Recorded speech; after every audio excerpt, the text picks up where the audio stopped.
I almost mentioned this then. Yesterday I had lunch. We had chicken, but I had lunch, and the couple I was eating with, the man and his wife, the wife is from China originally, and she was telling us that she doesn't eat red meat here in the United States. She used to eat it in China. And so somebody said, why? And she said, because in China, unlike here, when they kill the cow, they go ahead and slit the throat and let it bleed out and hang it from the hind legs so that the blood all hits the sluice. Bite. Yeah, goes down the sluice, all right. But in the United States, we just stun them in the brain, and so she can still have she tastes that metallic taste here in the United States. Interesting. That's the iron. Too bloody. Too bloody for her. And I was like, Okay. Nice weather we're having. Over lunch we were talking about it. But it's true, I guess. I wonder if that really does play a role. I would like to taste beef from China. Chinese beef. And beef from the U.S. Well, we spent a week in China now 2 years ago. I don't remember eating a lot of beef. At all. That was almost all seafood that we ate. Well, she said there's a discernible difference between the taste because we leave ours blood-filled and they drain theirs. I thought they hooked them up once they put the one in the brain. I did too. But she says there was a difference. She was on and on about it, and bite. A lot, really, a lot of blood, a lot of dog seeping out. There's no flavor in that. It's all the fat. Well, to me, but if you get a bloody steak, it's good. Well, I think it's, but that's not blood. Is it's it? not blood. It's just how we refer to it, right? Because it's reddish, fluid, but it doesn't look like blood. It's thinner than blood, isn't it? It has a good taste to it. It's juicy. It's delicious. Well, it's great. I mean, you're darn right. You get a medium rare steak. That's the only way to do it. Only way. But when she said that, I thought immediately, as usual, I thought, I'm off red meat. I'm done with red meat. As soon as she said that, I'm like, I'm not doing that. Lucy, you have a comment on this. Go ahead. Yeah, we drain the blood out of cows here too. We don't leave blood in cows when we stun them. They hang them up by the hind legs, slit their throats, and the blood comes out just like anywhere else. Such a relief. My gosh. Burgers. You have made our day. Burgers for lunch, y'all.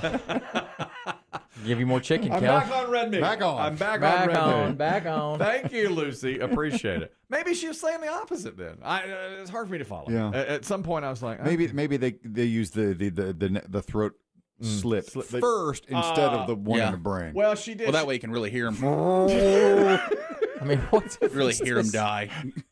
It's a matter of minutes. She did that throat slash gesture. She's like in China. And I was like, oh my God. What's she talking about? You hit them, they make a noise, they flail around. But it's pure. Exactly. Here, and then she did the thing like in the head. She Yeah. went, and I was like, oh, Like okay. that No Country for Old Men thing. Yeah, God, oh God. That thing, I cannot stand. That is such a great movie. I can't, that thing. Anton Chigurh's gun. Oh, God. Terrifying. What's that actor's name? Javier Bardem. He's so good. Phenomenal. Great movie. No Country for Old Men. I wonder if B.B. Shay's seen that. I need to challenge him with that. Yeah, that's almost universally acclaimed. I'm going to throw that one at him next time he's in here. Because he's so contrarian. He might just dislike it just because. Yeah, he might say, oh, this is okay. No, don't you dare, B.B. Shay. What I like is you both are doing this movie thing now, and neither one of you has seen any of the movies. And they won't. Yeah, and you won't. That's right. That's exactly right. I got a look at, I forget who's playing Lucille Ball. Oh, Nicole Kidman is playing Lucille Ball, and Javier Bardem as Desi Arnaz. Oh. And I saw a picture of them from the set. They're shooting that movie. Yeah. A biopic about her life. Good look. And they have the look now, Pat, at least. Well, my world got rocked this weekend. Our movie friend from Four Leagues Media, he said, are you watching the Oscars? I was not. It started too late for me. Mm-hmm. But he said, are you aware of Steven Spielberg's December release? West Side Story. Oh, my God. Good Lord. Is it December that it's coming out? Yeah, that's the plan. And I told him Spielberg is treading on sacred ground. He said, what are you talking about? I said, well, to me, it is the quintessential musical. I can't watch it with anyone. I know that. Because I'm an emotional puddle. That's As true. soon as Tony meets Maria at the dance, it's over. Maybe I missed something. I know Spielberg was a musical kind of producer. Might be his first. They've been shooting it. I think they shot it a while ago. And it looks like it's set back in the time, like the late 50s, early 60s, when the original movie came out. He's looking for Oscar if he's releasing it in December then. Well, Correct. This is a year late. This was supposed to be December of 2020. Okay. Thank you, Biggie. Well, that's he's smart to do it that way. Remember all the movies that got moved? I'm still waiting for the James Bond movie. Yeah. Move. Still waiting for the James Bond. It got cut. I bet that comes back because, Ghostbusters got flipped to July of 2022. Flip it back to November of this year. Oh, they're doing They're that. reflipping. The studios are confident now Yes. that we're going to be, Yes. I'd say, by the holiday season open. Now, here's a little entertainment. And this is something, how sometimes Chris Demm and I talk about stuff. We have no idea. We don't understand it. We talk about it. Lately, there's been something called NFT that we don't really know. Bitcoin, those kinds of things. Top two. Right. There is a girl. You've probably seen her if you spent much time on social media or online. She's called Disaster Girl. And her name is Zoe Roth. She's 4 years old, or at age 4, in 2005. Her father took a photo of her in front of a burning house. She's from North Carolina. You've seen her. Oh, I know it. You know I know it well. She's smirking. She's looking at the camera, and she smirks in front of a burning house. Almost as if to say, want to know who set that fire? Right. Like she looks evil, like she set the fire. She was 4 years old at the time, and the house that was on fire was part of a training exercise for firefighters. So that's why they were there looking on. And she smirks, and now her face, that meme, her face has been put in like in front of the Hindenburg, the Titanic sinking, all those things. You've seen it. Oh, yeah. You've seen her. Now she's a senior at the University of North Carolina. Oh, that's your safety school, Kelly. That's my school. Or your dream school, sorry. That's my dream. It's your wife's safety. I can't wear this shirt without being on the waiting list at the University of North Carolina. Okay, fair. They don't just sell those in every major retailer. You really shouldn't wear it at all. Online, in store. Dave Roth is Zoe Roth's father. He took a picture of her. He uploaded that image to Flickr, and that's when it went viral. And since then, for the next 16 years, her face has been everywhere. Yesterday, she sold the rights of that photo for $420,000 as an NFT. Okay? So now it's an NFT. Means it's non-fungible. Yes. I don't know what that means. Can't funge it? You can't. She's a student at UNC Chapel Hill, and she has made $400 and something thousand of cryptocurrency by selling it for Bitcoin as an NFT, and she'll get a percentage of all the profits when it's used as well. Whatever that means. Because I thought it was out there in the ether for free for everybody. That's incredible that she can actually make money from that. Yes, because I thought once the internet got it, it belonged to everyone. Well, and you all have seen it a million times. And most people don't use it for profit.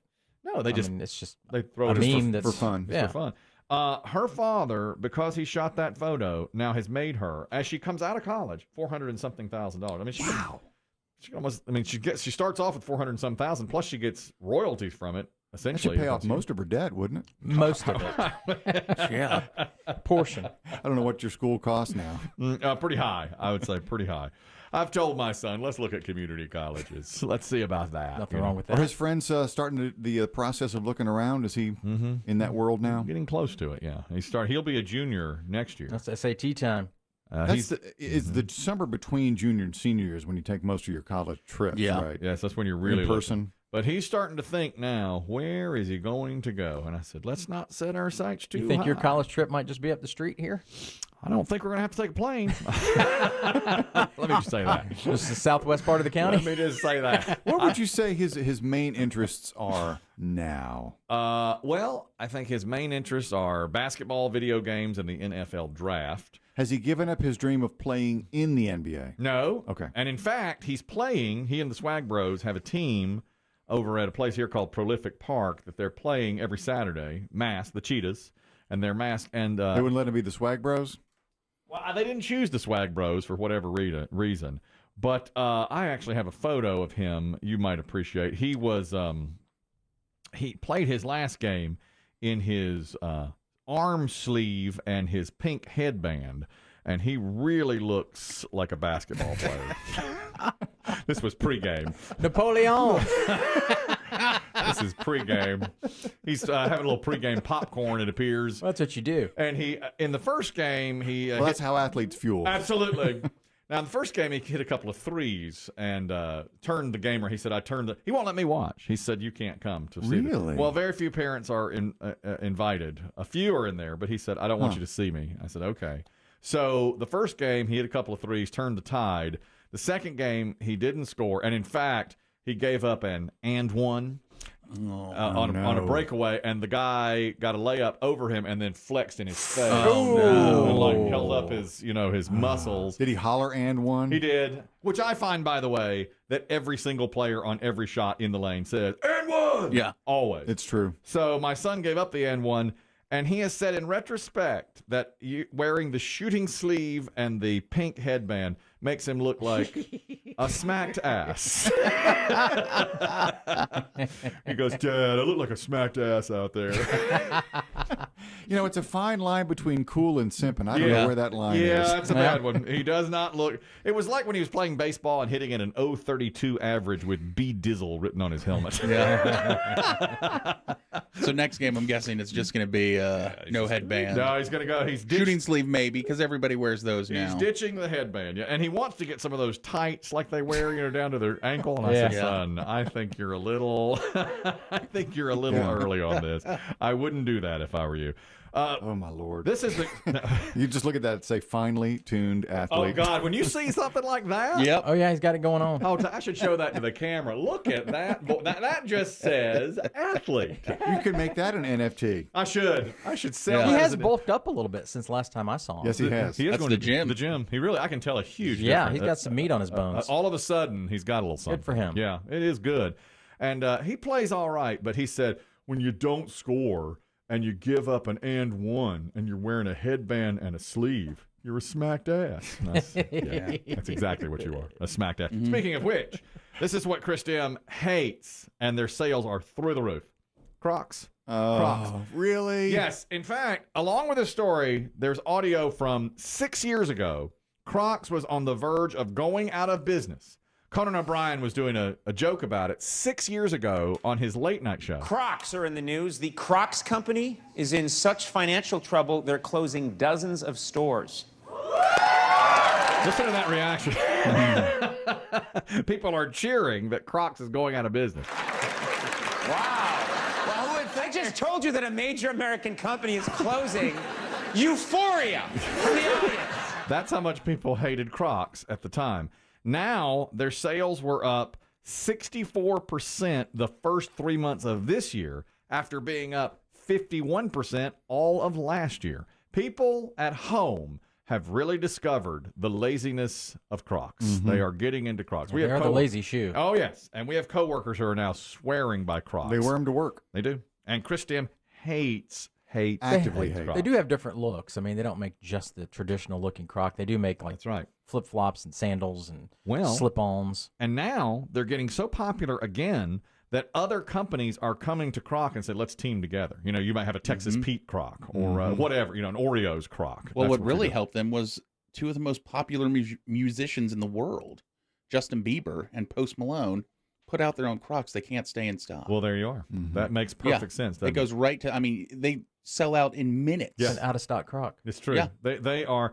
Now, I think they make you look like a smacked ass, as my son would say. Yeah, or a simp. Yeah, but I'll tell you this. People swear by the Croc. They people that wear them up. They love them. This close.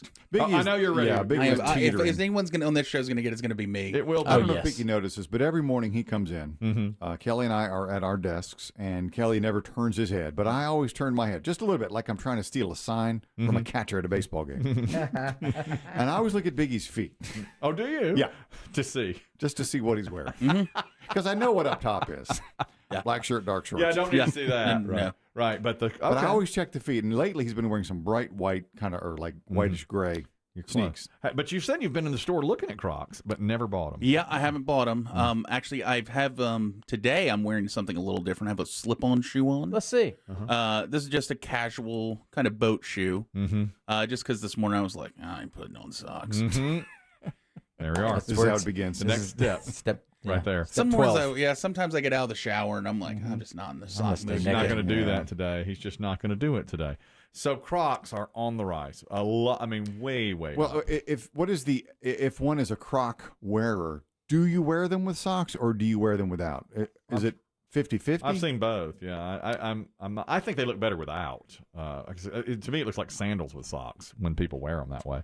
Yeah. But I don't like to not wear socks. I can't stand I don't really ever like to go without socks unless I'm wearing flip-flops at the beach. I just don't have them. And you have a weird relationship with feet. I don't. I like to partial. To begin with. Yeah.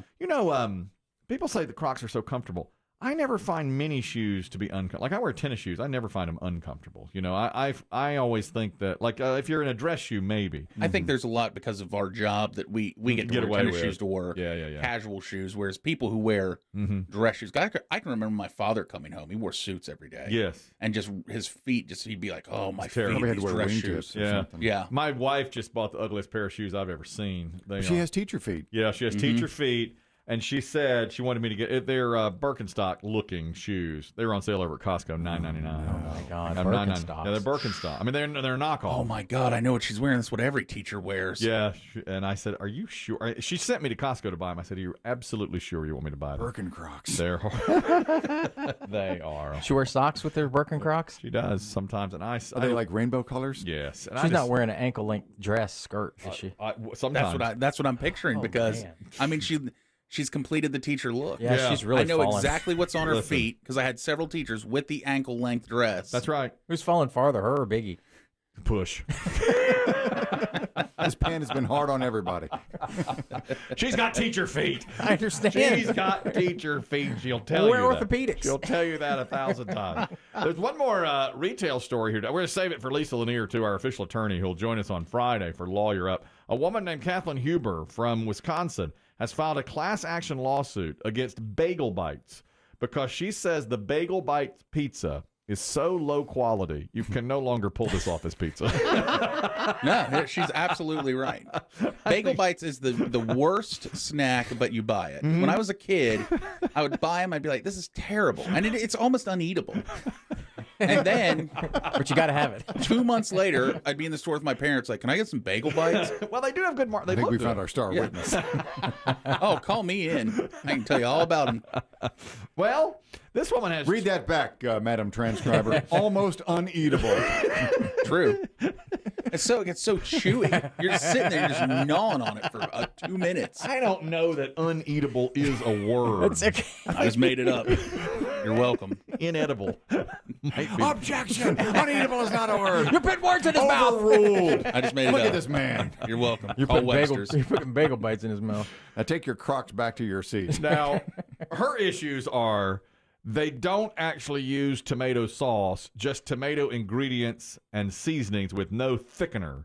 And two, the cheese on the Bagel Bite isn't real mozzarella, even though it says real dairy on the box. She said there is no dairy in this product. So she is taking them to court. She's especially upset that the cheese about the cheese because she's from Wisconsin and her family dabbles in cheese. And she says this is an insult to those of us.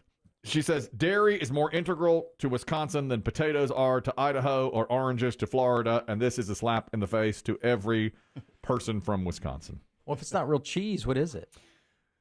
That's a good question. We're not sure exactly what Tofu? it is on top of that. Anybody in the state can join the class action lawsuit over deceptive packaging and the quality of the Bagel Bite. Well, it sounds like Biggie's not in the state, but no, yeah, but he'd do it. He's wanting in on this.